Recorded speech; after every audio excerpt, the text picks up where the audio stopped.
حي على الفلاح.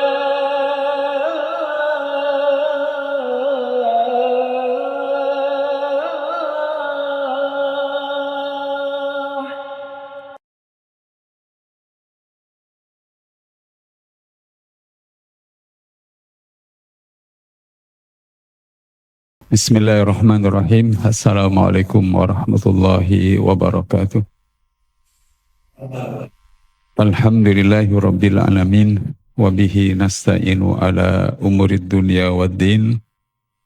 Wassalatu wassalamu ala asrafil anbiya'i wal mursalin. Nabiyina Muhammad wa ala alihi wa sahbihi wa sallim wa barik ajmain. Qala Allah Ta'ala fi kitabil karim. A'udhu billahi minasyaitanir rajim. Bismillahirrahmanirrahim.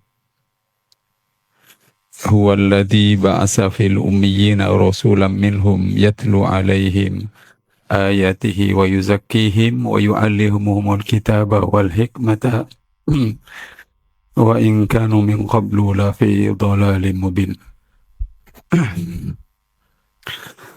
Wa akharina minhum lamma yalhaqu bihim wa huwal azizul hakim. Dzalika fadlullahi yu'tihi man yasha wallahu dzul fadlil adzim. Shadaqallahul adzim.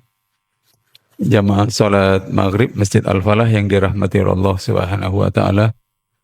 Marilah kita memulai majlis kita yang penuh berkah ini dengan bacaan basmalah bersama-sama. Bismillahirrahmanirrahim. Hadirin yang dirahmati Allah Subhanahu wa taala, sebagai pribadi kita sudah menjalani hidup sejak kita akil balik berbeda-beda di antara kita, jamaah sekalian. Dan secara sosiologis kita menyadari kehidupan kita sebagai seorang muslim yang sehari-hari ke masjid, membaca Al-Quran, kemudian mengeluarkan zakat, infak, lalu kemudian bekerja dengan disiplin, memenuhi janji, dan segala macam. Harus kita akui sebagian dari perjalanan hidup kita itu, rasanya hidup kita itu kalah pamor ya, kalah kalah unggul dibandingkan mereka yang memilih sebaliknya, jamaah sekalian. Itu fakta sosiologis yang tidak bisa kita ingkari. Masing-masing kita mengalaminya masing-masing. Maksudnya kalau kita bertemu dengan orang-orang di pasar ya, di lapangan sepak bola, di tempat olahraga, dahulu kita itu ketika kita mau melakukan sholat duhur atau sholat asar, di saat aktivitas olahraga itu sedang berlangsung, kita tidak sepercaya diri orang yang melakukan hal sebaliknya. Mungkin sebagiannya kita sembunyi-sembunyi dan segala macam. Dulu waktu saya masih kuliah tahun 87, pas ada perkuliahan di kampus saya di IKIP Surabaya. Waktu saya merasa perlu sholat duhur, ya saya tidak minta izin resmi ke dosen saya, ke masjid begitu aja, kemudian seterusnya sering berlangsung seperti itu. Kita yang sehari-hari membaca Al-Quran begitu berdekatan di kanan kiri kita dengan orang yang buka dan mengamati layar Facebook, TikTok, dan segala macam melalui handphone kita. Rasanya kalau kita membaca Al-Quran di tengah-tengah puluhan orang di sekitar kita yang membuka aplikasi lain itu, rasanya kita tidak sepercaya diri mereka dan semenikmati mereka aja, Mas. Nah, hadirin yang dirahmati Allah Subhanahu wa taala, begitu juga kalau kita datang ke tempat kerja kita dengan tepat waktu, kita ini tiba-tiba menjadi terkucil karena sebagian orang yang datang ke tempat kerja kita itu rata-rata tidak tepat waktu, jamaah sekalian. Begitu seterusnya. Hidup kita itu, kenapa saya beri tema tanda-tanda kebangkitan hidup, kehidupan kita yang agamis, yang mengikuti agama dengan baik, tenggelam oleh banyak hal yang tidak baik di sekitar kita, jamaah sekalian. Nah, tetapi jamaah hadis sekalian, seperti yang saya tulis di sini, boleh jadi hidup yang kita jalani itu tidak segera menunjukkan tanda-tanda datangnya kemajuan. Ini bukan soal kemajuan cari uang saja, jamaah sekalian, tetapi kemajuan dalam berbagai hal. Hadirin mungkin mengeluh, Ustaz, saya ini punya klub bulu tangkis, saya ini punya klub sepeda. Tapi waktu saya bersepeda dengan teman-teman klub sepeda saya atau bermain bulu tangkis ya, dengan teman-teman bulu tangkis saya, waktu kami menjalani kegiatan olahraga bersama, kemudian ketika tiba masuk waktu sholat, kami yang sholat ini, kenapa rasanya hidupnya dibandingkan mereka yang tidak sholat seperti kami di awal waktu itu, kami itu merasa tidak semaju mereka, misalnya. Atau hadirin sekalian yang saya dan hadirin sekalian menjaga sholat 5 waktu ya. Kenapa hidup kita itu tidak semaju yang kita bayangkan? Kenapa dalam banyak hal kita ini begitu tertinggal dibandingkan orang-orang yang lain? Apa persoalannya jamaah sekalian? Nah, hadirin rahimakumullah, coba hadirin dengan saya sudah hafal ayat-ayatnya tentang orang bertakwa itu pasti Allah berikan jalan keluar. Orang bertakwa itu pasti Allah berikan rezeki dari arah yang tidak semuanya sudah hafal ya. Tapi kenapa hidup kita itu tidak pernah namanya bangkit? Karena begitu tenggelam di sekian banyak orang. Kenapa kita tidak menonjol di sekian banyak orang lain? Sekali lagi bukan urusan materi jamaah sekalian. Hadirin rahimakumullah, orang yang mungkin saya dan hadirin sekalian anggap sajalah kita mendapatkan rezeki dari Allah Subhanahu wa taala sebulan misalnya 30 sampai 50 juta. Udah besar itu. Hadirin pikir orang yang rezekinya yang dapat sampai 100 juta, sampai miliaran per bulan bahkan per minggu, hidupnya bisa jauh lebih maju. Mungkin maju dari aspek finansial, tetapi dia terbelakang dari aspek spiritual. Jamaah sekalian. Nah, tentu kita ingin maju pada semua sisinya. Saya menulisnya justru terutama disebabkan oleh cita-cita hidup kita yang biasa saja. Ini bukan cita-cita untuk dapat uang lebih banyak, bukan saja itu, tetapi ini adalah cita-cita untuk hidup lebih berkualitas pada semua sisi kehidupan. Kalau ungkapannya Umar bin Khattab begini, Allahumma inni a'udzubika min jaladil fajiri wa ajizis siqati. Ya Allah, saya berlindung kepadamu ya Allah dari dominannya orang-orang yang rusak di tengah-tengah kami dan dari tidak berdayanya orang-orang baik di tengah-tengah kami. Doa ini sekaligus mengajarkan agar kita ini menjadi orang baik tetapi dominan, unggul dibandingkan orang-orang yang sebaliknya, jemaah. Nah, bagian mendasarnya adalah cita-cita, kemauan sebelum yang lain-lain, jemaah. Hadirin boleh buka di Al-Baqarah surat kedua ayat 177. Saya merenungkan ayat ini berkali-kali. Kenapa ayat ini tidak disadari oleh kita semuanya? Sementara ayat tentang barang siapa yang bertakwa, Allah bukakan jalan keluarnya. Barang siapa yang bertakwa, Allah berikan rezekinya dari arah yang tidak disangka. Allah barang siapa yang bertakwa, urusannya akan dimudahkan. Rasanya sudah sering telinga ini. Tetapi begitu ayat ini kita mau baca, jamaah sekalian, barulah kita sadar posisi kita di mana. Sehingga hidup ini tidak semakin dimajukan oleh Allah, persoalan kita tidak semakin diringankan, dan segala macam, jamaah sekalian.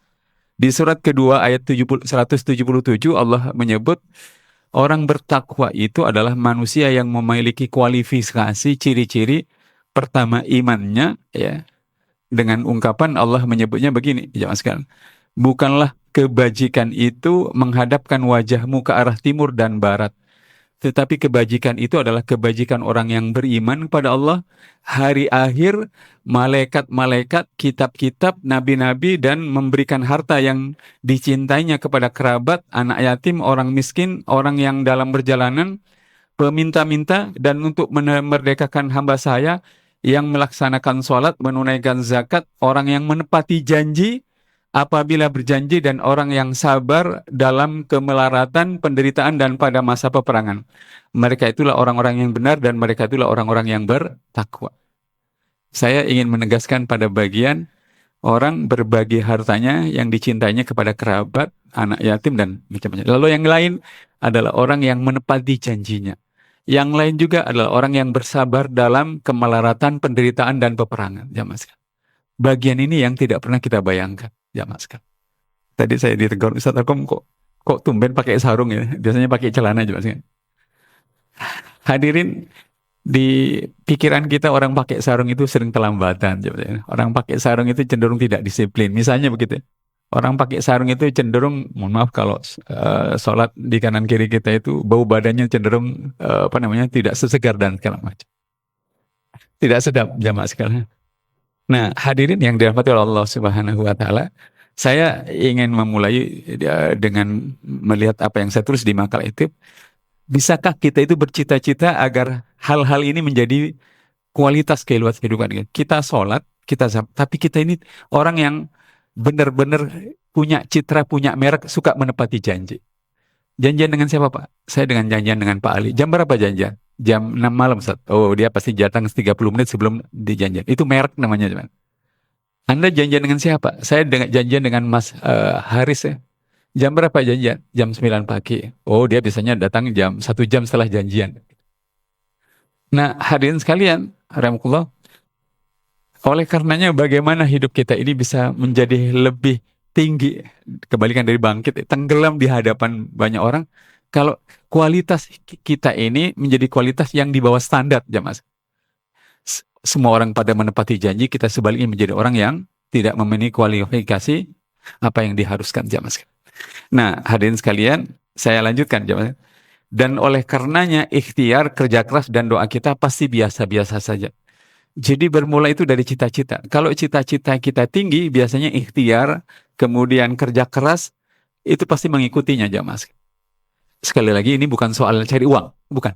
Tapi ini adalah soal bagaimana kita menjadi manusia yang benar-benar berkualitas, jamaah sekalian. Hadirin rahimakumullah. Dengan begitu, kemajuan kita hanya biasa-biasa saja. Sekali lagi, saya tidak mendefinisikan kemajuan itu urusan banyak uangnya saja.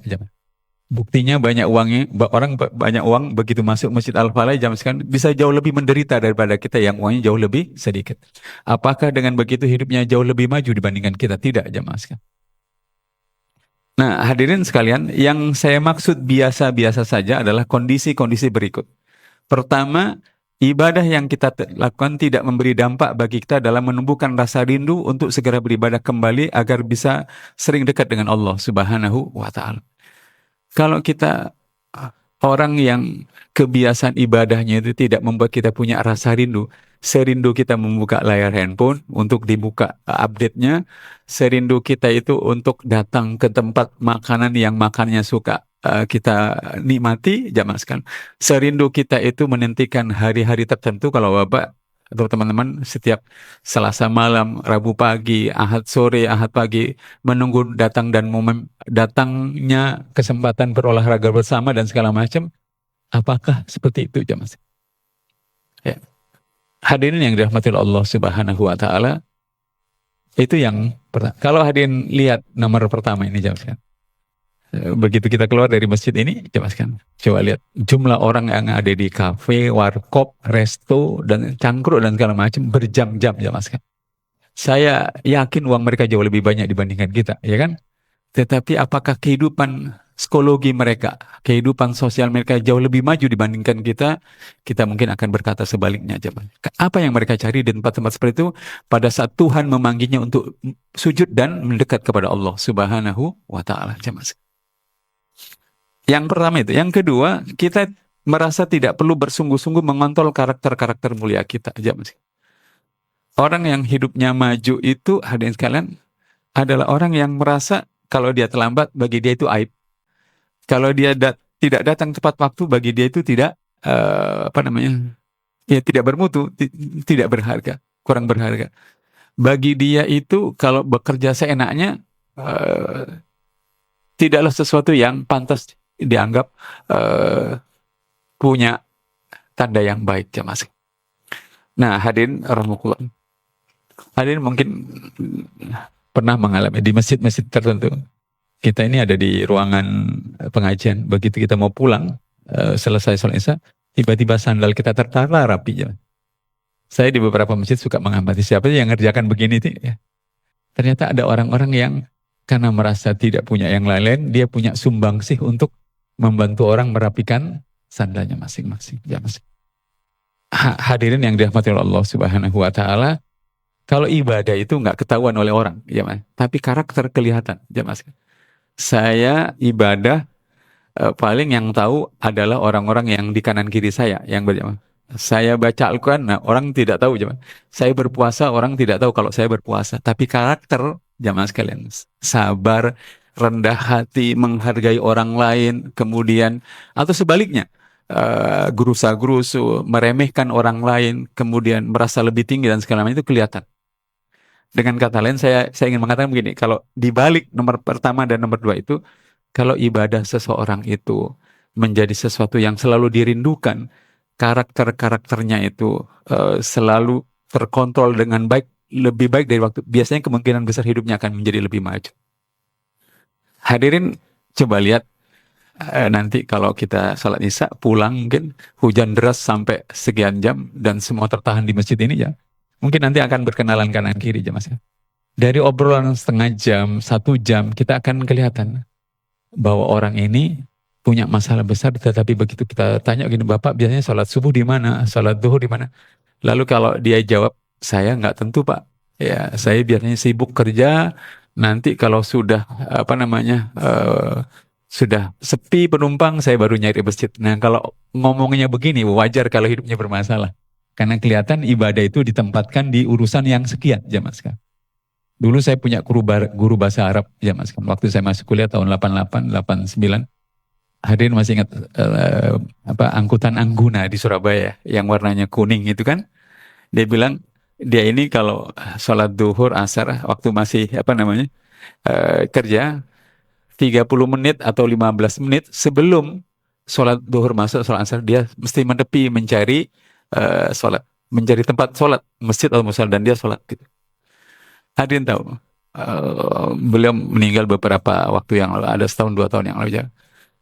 Uangnya itu jemaah, kata dia, uang saya jauh lebih banyak dari orang yang pekerjaan sama menjadi sopir Angguna tetapi tidak memperhatikan soal. Hadirin, soal yang nomor 2 ini jemaah. Sekarang kita kelihatan.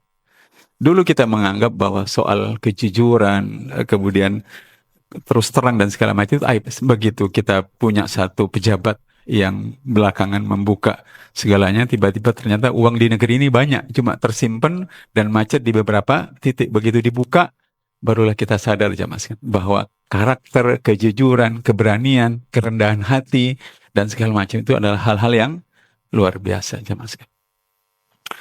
Yang ketiga sekarang, bagi kita mencari, menambah, dan memperlengkapi diri dengan berbagai ilmu pengetahuan baru, tidaklah terlalu kita percaya akan membawa dampak kemajuan bagi kita. Kita sudah mengalami bertahun-tahun jamaah kan. Orang menganggap Ustaz nggak perlu tinggi-tinggi sekolahnya, nggak perlu dalam-dalam. Yang penting punya orang dekat, backingan pusat dan segala macam. Hadirin, sampai berapa lama kita akan hidup seperti itu? Tidak ada hidup yang bisa maju kalau kita tidak punya pengetahuan dan keahlian yang memadai jamaah. Begitu. Oleh karenanya aja nomor 1, 2, dan 3 ini kalau saya ingin tanya. Kalau hadirin anak-anak kita jauh ingin lebih maju dibandingkan kita, apakah nomor pertama, kedua, dan ketiga itu kita wariskan dengan baik kepada anak kita mulai sekarang? Jangan-jangan hadirin saya dan itu yang kita lakukan pada anak itu hanya ngasih uang, tapi ibadah tidak pernah kita perhatikan. Jangan-jangan kita hanya membelikan sepeda motor, mobil, dan segala macam, tetapi karakter dia tidak pernah kita perhatikan. Tepat waktu, kemudian setia pada komitmen pada janji, kemudian melakukan yang terbaik dan segala macam. Hadirin yang dirahmati oleh Allah Subhanahu wa taala, yang keempat, kita kemudian biasa bekerja tanpa memperhatikan kualitas. Saya tadi ngobrol dengan Ustaz Asmi yang imam itu. Saya biasa kalau ngajar mesti pakai begini, mesti nulis, mesti begitu. Saya biasakan. Karena bagi saya orang datang di forum di mana saya mengajar, itu amanah yang harus saya selesaikan dengan baik. Kalau saya menulis sesuatu, hadirin mungkin karena berbagai hal tidak sempat membawa catatan, dengan ini setidaknya ada yang bisa dibawa pulang jamaah. Saya sengaja saya cantumkan nama saya itu karena itu alamat Facebook saya, di mana tulisan-tulisan itu saya post. Tapi hadirin sekalian, coba hadirin bayangkan, sampai kapan masjid itu jamaknya maju? Kalau pengajian itu hadirin sekalian, pengajian ya yang mengajarkan iman, keyakinan, ibadah, moralitas, kerja keras itu tidak difasilitasi seperti orang kuliah di kampusan, jemaah. Saya selalu bilang, akademi sepak bola yang saya punya aja mas kan, pelatih lisensi D-nya itu ngambil lisensinya bayar 3,5 juta. Yang lisensi C, pelatih sepak bola saya membayar 10 juta untuk ngambil lisensi C. Yang lisensi B harus bayar 30 juta. Yang lisensi A itu sampai ke Valencia Spanyol kemarin 2019 ya mas.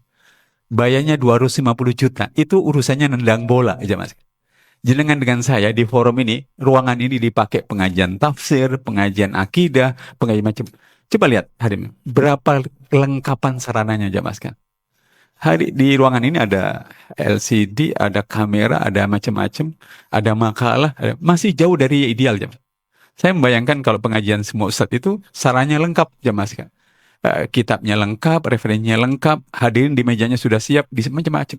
Coba bagaimana kita menyerap agama ini ke dalam diri kita dengan cara seenaknya sendiri. Wajar kalau kualitas kita tidak sangat maju. Saya sampai bilang ke teman-teman, jangan sampai di rumah kita masing-masing itu tidak ada fisiknya mushaf Al-Quran, tidak ada fisiknya tafsir Al-Quran, tidak ada fisiknya hadis. Nanti anak-anak kita itu kalau ingin menjangkau tempat di mana ajaran agama itu ditulis, kemana aja mas? Apakah mau mengandalkan handphone? Pengetahuan yang ditanamkan di handphone itu 20% di sini jemaah. Selebihnya 80% masih ada di dalam sumber-sumbernya jemaah. Itu artinya yang nomor 4 jemaah. Jadi kalau kita itu bekerja seadanya, tidak akan pernah maju jemaah. Begitu. Ya, di kantor kita begitu. Hadirin yang dirahmati oleh Allah Subhanahu wa taala. Makanya saya suka negor teman-teman yang tidak punya disiplin. Kalau orang tidak punya disiplin waktu, tidak punya disiplin ibadah, tidak punya disiplin kerja, tidak punya disiplin olahraga, pokoknya nggak punya. Itu artinya tidak ada yang bisa dilatih. Karena melatih sesuatu itu berarti merubah dari sesuatu yang tidak baik menjadi baik, yang rendah menjadi tinggi, dan dibutuhkan disiplin. Kalau tidak ada disiplin, tidak ada yang bisa mau mahasiswa, mau dosen, pejabat, nggak akan bisa aja mas. Nah, hadirin yang dirahmati Allah Subhanahu wa taala. Namun setelah sekian waktu berjalan, kita baru menyadari dampak buruknya bahwa hidup ini berjalan di tempat. Kalau kita mau nyalahkan, bisa nyalahkan. Ustadz, saya ini anaknya orang miskin. Ustadz, saya ini dari desa, tidak sekolah. Enggak bisa. Mau sekolah, mau tidak sekolah. Anaknya orang kaya, tidak kaya. Itu minimal 4 yang saya tulis ini. Ya. Kalau ibadah itu hadirin sekalian, membuat manusia kuat secara spiritual. Kalau yang kedua, moral dan karakter itu membuat manusia itu punya citra yang baik di hadapan manusia. Kalau yang ketiga, ilmu itu membuat manusia itu mengerti apa yang dia lakukan dalam situasi-situasi terbatas dan miskin sumber daya. Tetapi kalau yang keempat, memang mendaya gunakan nomor 1, 2, dan 3 itu akumulasinya pasti nomor 4 itu jamaah sekalian. Atau dengan kata lain begini, kalau ada orang tiba-tiba datang ke kita, minta sesuatu, minta sumbangan, minta bantuan. Karena memang dia butuh. Mungkin kita akan ngasih uang 500.000 atau 1 juta. Tapi kalau dia tidak ngerubah 1, 2, 3, 4 itu, uang 1 juta itu tidak akan banyak membantu. Kita semuanya pernah dibantu orang. Tetapi uang-uang yang pernah dibantu orang itu, yang paling penting yang menciptakan perubahan nomor 1, 2, dan 3. Setidak-tidaknya 4. Dengan kata lain begini, banyak orang itu menganggap kalau bermasalah, kita bermasalah, apapun posisi, kita menganggap bahwa orang lain itu kenapa sih tidak peduli dengan kita, aja mas. Baru kita sadar ternyata orang itu punya tanggung jawabnya sendiri-sendiri. Ada istrinya sendiri, ada anaknya yang harus dipikirkan. Mereka sudah tidak cukup waktu untuk membantu kita. Yang bisa menolong kita, ya kita sendiri harus menyelesaikan itu, jamaah. Saya lanjutkan, jamaah. Jika kemudian kita secara bertahap sudah berani memutuskan dan menentukan cita-cita hidup yang lebih tinggi, saya selalu suka menyebutnya cita-cita itu coba ambil dari Rabbighfirli warhamni wajibuni warfa'ni warzuqni wahdini wa'afini. Itu menghimpun semua urusan hidup. Mau kaya, mau miskin, mau orang pendapatannya sebulan hanya 1 juta atau yang 1 miliar, tidak akan bisa lepas dari rangkaian acuan. Hadirin yang dirahmati Allah Subhanahu. Kalau kita bercita-cita ingin menjadi orang yang Rabbi Fili, hidup ini semakin terbebas dari kesalahan kepada Tuhan kita, pada Allah, dan kepada sesamanya, maka kita mulai hati-hati dalam hidup. Kalau kita menjadi orang yang warham nih, semakin disayang oleh Allah, maka kita mesti berusaha agar kesalahan kepada Allah dan kesalahan kepada manusia itu harus diminimalisir, jamaah. Kalau kita ingin menjadi orang yang wajibuni, yang semakin disempurnakan, ditutupi kekurangan kita, atau semakin diperbaiki, memang kita harus bekerja keras memperbaiki hidup. Itu harus menjadi cita-cita kita. Apalagi warfa'ni, warzuqni. Berilah, angkatlah derajat kami, berilah kami rezeki. Saya mengajarin, coba doa ini tempo-tempo baca agak pelan dan diulang bagian demi bagian. Rabbighfirli warhamni wajibuni. Boleh diulang Rabbighfirli sampai wa'fani, atau diulang Rabbighfirli diulang. Silakan, terutama kalau soal-soal sunnah atau salat tahajud. Buat apa? Agar kita menjadikannya sebagai cita-cita hidup kita. Soal yang pertama Rabbighfirli itu. Kalau hadirin, saya tanya, kalau hadirin duduk di meja makan di rumah masing-masing, anak-anak kita lagi ngumpul itu, kira-kira itu anak kita akan masih bersama kita atau mundur teratur? Loh, Ustaz, kenapa mundur teratur? Karena anak-anak kita tahu kalau ayah sudah duduk di meja makan itu kerjanya ceramah, marah-marah dan segala macam. Ya, ada orang, tapi ada anak begitu ayahnya duduk di meja makan, dia bertahan, senang dia. Karena dia tahu ayahnya tidak akan marah-marah, tidak menyalahkan, tetapi apa yang diomongkan itu membuat anak itu merasa nyaman. Kalau hadirin datang habis ini, nanti malam misalnya jadwal ronda di mana? Di kampung ya. Datang, apakah orang-orang itu merasa lirik-lirik mundur satu-satu menjauhi kita? Kalau iya, berarti ada yang tidak beres dengan kita. Kita punya saham kesalahan kepada orang lain di sekitar. Tapi kalau kita datang di situ, tiba-tiba orang yang 3 orang bersama kita itu ngajak yang ayo ngumpul-ngumpul, ada orang datang, berarti kita orang yang bagus. Kelihatan gak? Rabbighfirli warhamni. Orang yang minim kesalahannya pada Tuhan, orang yang minim kesalahannya kepada sesama, pasti disayang oleh Tuhan dan disayang oleh sesama. Itu bisa begitu logikanya. Hadirin yang dirahmati Allah Subhanahu wa taala. Makanya kalau hadirin ingin tahu baiknya seorang, tanya orang di sekitarnya. Saya suka ngomong, kalau hadirin mau tahu saya, jangan terlalu percaya omongan saya. Tak kasih nomor WA-nya istri saya sama anak-anak saya dan teman-teman. WA mereka, tanya, apa komentar mereka tentang saya. Kalau mereka bilang, jangan percaya Ustadz Arkom, Pak. Beliau cuma ngomong di mimbar. Bapak tidak, percaya saja pada mereka. Rasulullah pendalam sebuah sabdanya mengatakan ini, sebaik-baik kalian adalah orang yang paling baik dengan keluarga kalian. Saya merenung, kenapa? Kalau pada orang yang paling dekat dengan kita itu orang merasakan kebaikannya, berarti hebat. Pada orang lain akan terasa jauh lebih hebat. Orang tahu bau badan kita, bau mulut, keluhan kita dan segala itu. Tahu aslinya. Kalau yang tahu aslinya mengenal baik, benar-benar baik, orang keluarnya pasti jauh lebih. Hadirin, saya lanjutkan. Cita yang tadi saya sebut itu, sebut sajalah apa yang ada dalam doa sujud itu Rabbighfirli sampai wa'fani itu menjadi cita-cita. Tapi cita-cita itu tidak ada muncul, biasanya muncul satu desakan dari kesalahan kita terhadap lingkungan pertumbuhan kita. Hadirin, mohon maaf ya, soal nomor 1 itu. Hadirin pasti punya teman. 1 RT, 1 RW, 1 grup ya. Ada orang yang dia bermasalah dan semua orang punya masalah. Tetapi ketika minta bantuan pada 1 orang, 2 orang, 10 orang, 10 orang, susah orang membantu dia.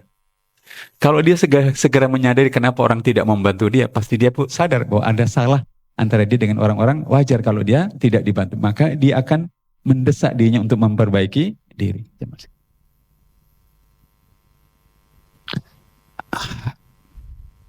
Yang kedua, idealisme kita sebagai seorang yang sepenuhnya ingin menegakkan kehidupan yang Allah kehendaki. Kita ini dalam doa-doa kita itu Rabbana hablana min azwajina wa dzurriyyatina qurrata a'yun waj'alna lil muttaqina.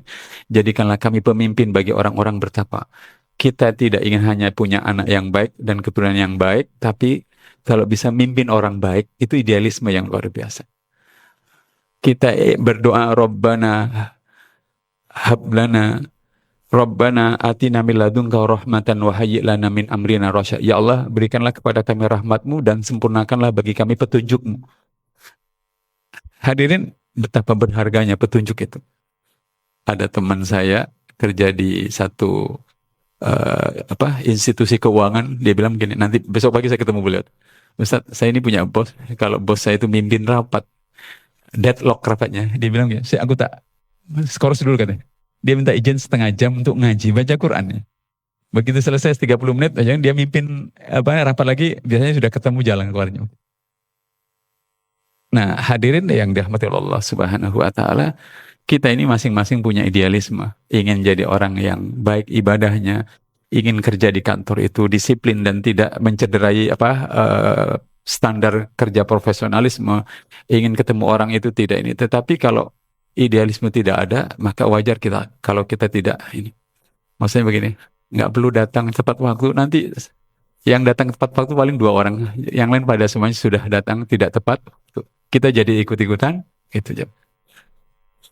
Yang ketiga, perangkat ilmu pengetahuan dan keahlian yang membantu kita berpikir dan kalau kita semakin punya ilmu dan pengetahuan, biasanya cita-cita itu akan kita naikkan, ya Mas. Hadirin, silakan baca jurnal, baca koran, baca buku, website dan segala macam. Orang yang tidak menghargai moralitas, menabrak apapun padanya, dia tidak akan dihargai orang.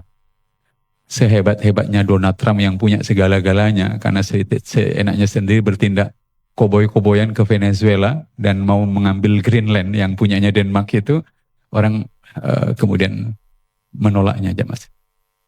Kemarin 10 tahun terakhir ketika politik di negeri ini dicedari dengan macam-macam, sekarang baru kelihatan semakin menjijikkan hal-hal yang pernah dilakukan 10 tahun yang lalu itu Mas. Begitu. Tidak akan pernah awet Mas.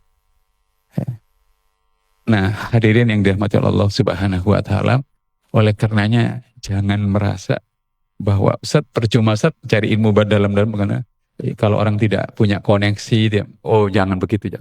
Orang yang hanya mengandalkan koneksi, mengandalkan keuangan tapi tidak punya ilmu dan moralitas, hanya menunggu waktu Mas, begitu. Kekuasaan itu berapa tahun sih? Kalau demokrasi itu 5 tahun, paling lama 2 periode, 10 tahun, setelah itu selesai Mas. Ya. Begitu. Di tengah-tengah kehidupan tanpa kekuasaan, tanpa macam-macam, orang akan bergantung pada iman, ibadah, ilmu pengetahuan, karakter dan segala macam dengan sangat baik Mas. Yang terakhir yang saya sampaikan, pengalaman-pengalaman hidup yang kita jalani yang membuat kita semakin arif, dewasa dan bijaksana. Alangkah baiknya setiap selesai sholat 5 waktu, sembari nunggu jemputan, nunggu gokar yang datang, ngobrol kanan kiri, itu membuat kita menambah pengalaman yang banyak. Pengalaman orang yang mengabaikan ibadah, pengalaman orang yang mengabaikan keluarga, lebih memilih karir profesional, pengalaman orang yang sebaliknya ibadah diperhatikan tetapi tidak serius mencari ilmu, dan itu akan membuat kita, oh kalau begitu saya harus menjadi orang yang ya ibadahnya baik, ilmunya baik, karakternya baik, semuanya baik, hidup itu akan diangkat oleh Allah Subhanahu wa taala Mas, begitu. Hadirin yang dirahmati Allah Subhanahu wa taala, dulu kita punya Kapolri, Pak Hugeng namanya. Saya tidak, Pak Hugeng itu di atas saya, Pak Hugeng Kapolri. Waktu dia mau dilantik sebagai Kapolri, sehari sebelumnya dia meminta istrinya yang baru buka toko karangan bunga untuk ditutup, gitu. Saya tidak ingin besok waktu saya dilantik untuk menjadi Kapolri, semua orang itu membeli karangan bunga untuk menyampaikan ucapan penghormatannya atas pengangkatan. Saya tidak mau begitu, disuruh tutup Mas. Begitu. Cerita seperti ini di saat sekian banyak fenomena sebaliknya mungkin menjadi sesuatu yang tenggelam, tetapi hal begitu tidak akan pernah hilang. Allah akan munculkan, karena pada dasarnya ketidakjujuran, cari muka, kemudian pencitraan dan segala macam, pada hanya itu tidak sesuai dengan apa yang dibutuhkan oleh manusia. Mas, mudah-mudahan bermanfaat apa yang saya sampaikan, hadirin sekalian. Mudah-mudahan memotivasi kita. Saya ingin mengingatkan pada apa yang disampaikan Rasulullah SAW ketika beliau mengatakan, al-mu'minul qawiyyu khairun wa ahabu ilallah minal mu'minud dha'ifi. Mukmin yang baik, yang kuat, itu lebih baik daripada mukmin yang lemah. Lalu Nabi mengatakan, ikhris ala ma yanfa'uka. Bersemangatlah kalian, bersungguh-sungguhlah kalian mencari apapun yang bermanfaat, yang memajukan iman kita, memajukan ibadah kita, memajukan moral kita, memajukan kemampuan persaingan kita.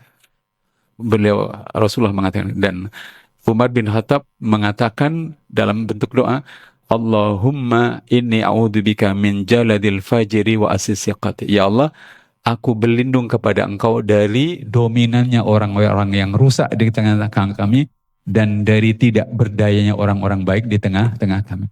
Jadi kalau kita sekarang menjadi orang beriman, beribadah, menjunjung tinggi ilmu pengetahuan, kerja keras, maka jangan tanggung. Jadilah orang yang bermutu seperti ini tetapi menjadi kuat dan dominan di tengah-tengah kehidupan.